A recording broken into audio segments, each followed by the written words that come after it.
Isochron, Isochron, Isochron.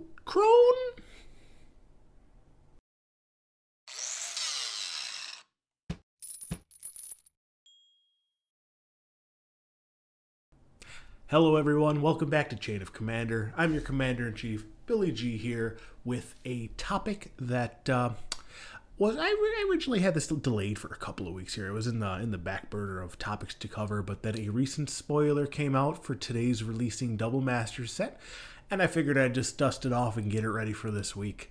We are going to talk about 5 things that you could be imprinting on an Isochron Scepter that you probably haven't. Isochron Scepter was originally printed, I think, back in Meriden, and had a couple prints, had an F&M print, and it was reprinted in Eternal Masters. And it came around, it was spoiled this past week here that it was going to be in Double Masters as well.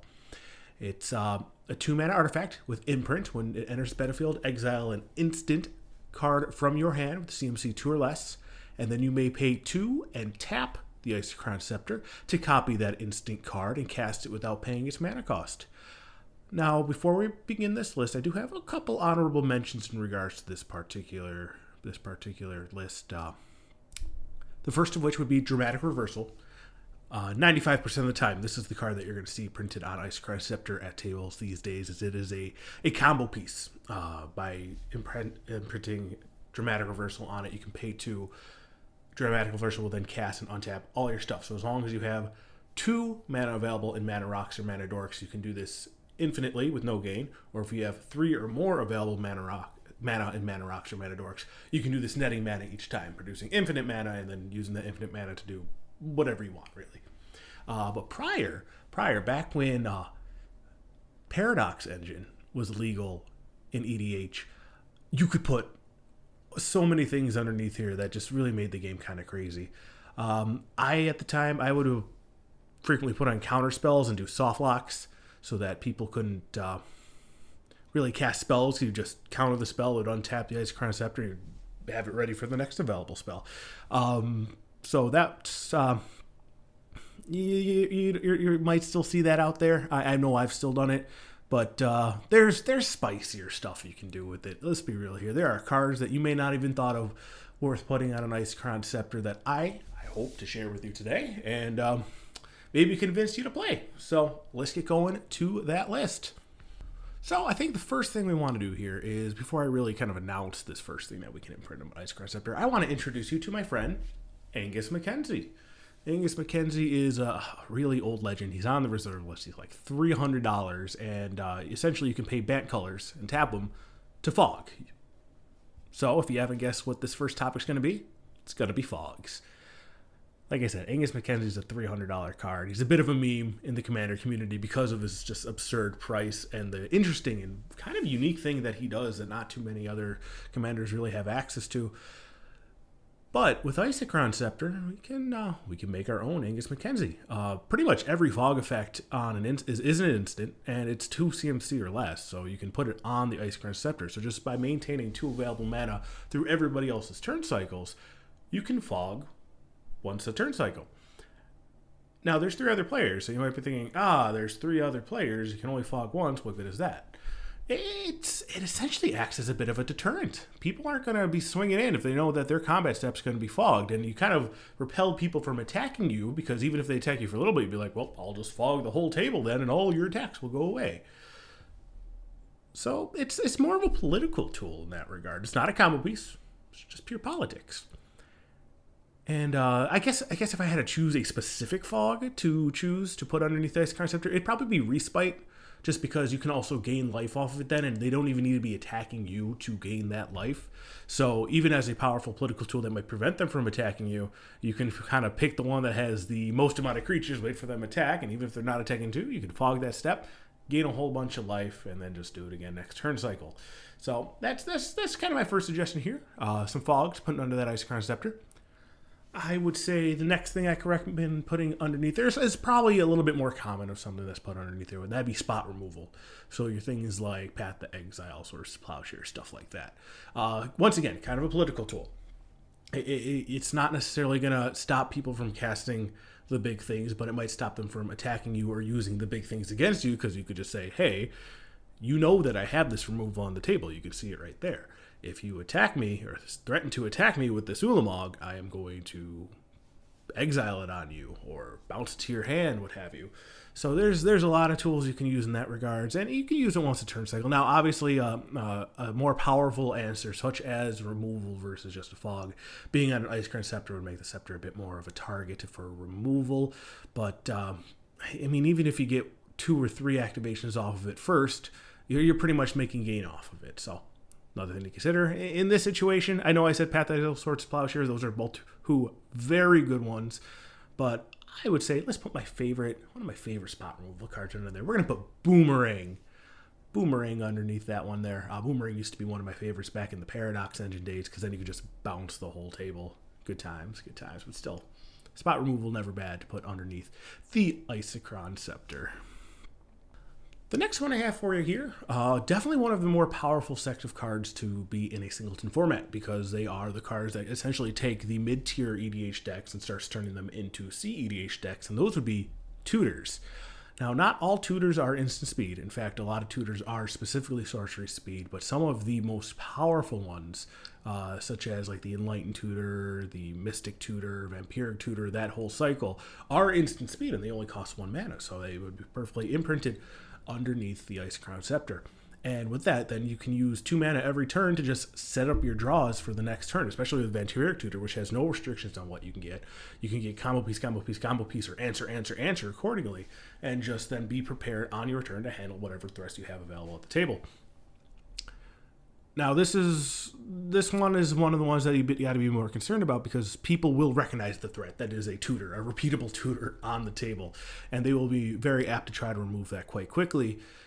So you might be able to get 1, maybe 2. If you get 2 activations off of this before somebody removes it, I think you've already made your value off the table, because that would be a total of 6 mana to draw 2 exact cards you're looking for, and that's a pretty solid return. But like I said, don't be surprised if people start making you the threat of the table if this is what you want to imprint, if you want to imprint Tutors. So yeah, Vampiric Tutor, very good one to imprint on here, or if you're playing some sort of Spellslinger deck, Mystic Tutor would also be a very good choice. Just Tutors in general, very fun, and helps improve the deck's consistency. The next one we have, not as threatening, but still can be very, very powerful. Cantrips. If we're looking at cantrips here, we're looking at things like Brainstorm or Growth Spiral, or any instant really that can draw you a card, because that's an extra card draw each turn cycle, and that's not something to be challenged with. It's card advantage, and card advantage is good.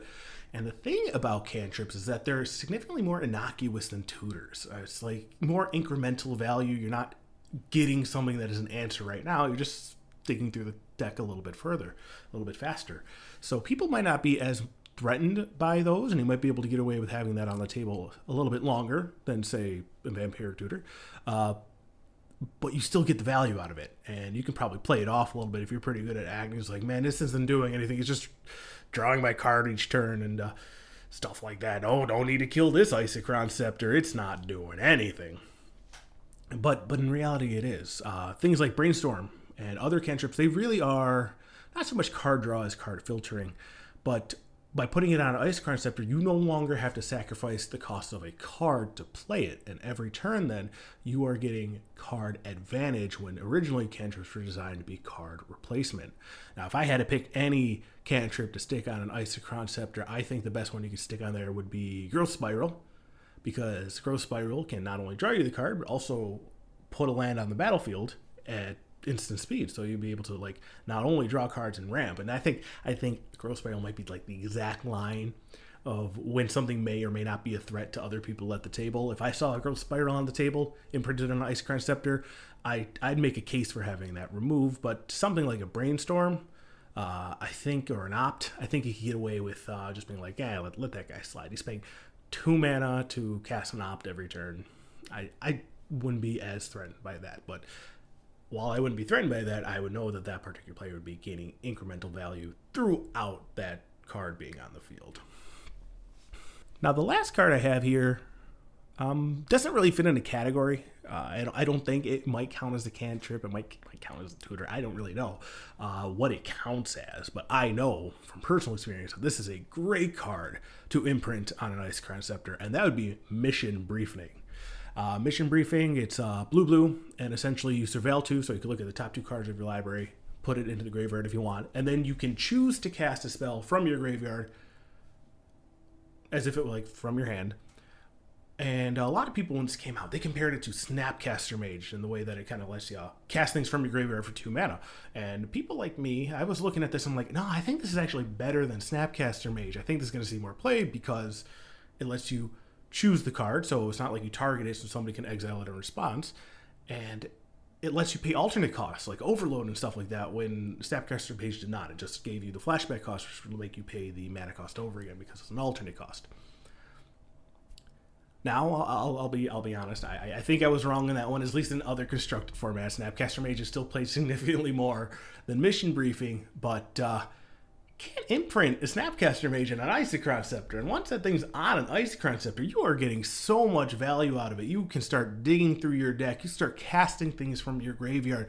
You can take your best spells that you've already played this game and play them again. You can overload your Cyclonic Rifts from the graveyard for just 2 extra mana. That is insanely good. And it's just something, it's just so much value. So I'll admit, this one's a pet card. This one's a pet card of mine that I decided to shove on this list, to shove it in your faces, and I have no shame in doing that. You all should play Mission Briefing, and you all should play them imprinted on Isochron Scepters to do it as many times in the game as you possibly can. Love that card. Give it a go. It's great. It's just absolutely great. It's just, you'll love it. You'll love it. It's a way of life. So, that's my video. Thank you for watching. What do you folks imprint on Isochron Scepters? Have you ever imprinted something so spicy the table's like, why would you do that? But you do it anyways? Let me know in the comments below. I am definitely intrigued to see what the rest of the world is doing with their Isochron Scepters, or if you've never cast an Isochron Scepter before, if you've never actually heard of this card before, would you consider it? It's one of my favorite cards. I put it in every artifact or combo-based deck I have, and quite often, I'm not even using it for the combo anymore. I'm just using it for that value. So definitely let me know in the comments below. While you're on there, feel free to subscribe. There's a little bell icon if you want notifications of when I post. I don't post that often, so feel free to click that bell and get an occasional update from me. I'm also available on other social media. I'll pop up the handles here shortly so that you can see them. And yeah, feel free to like, share, subscribe, get the word out there. And if you have any questions, if you have any recommendations for me, just let me know. I'm always open to other video ideas and stuff like that. So thank you for joining me today, and I hope to see you all next week.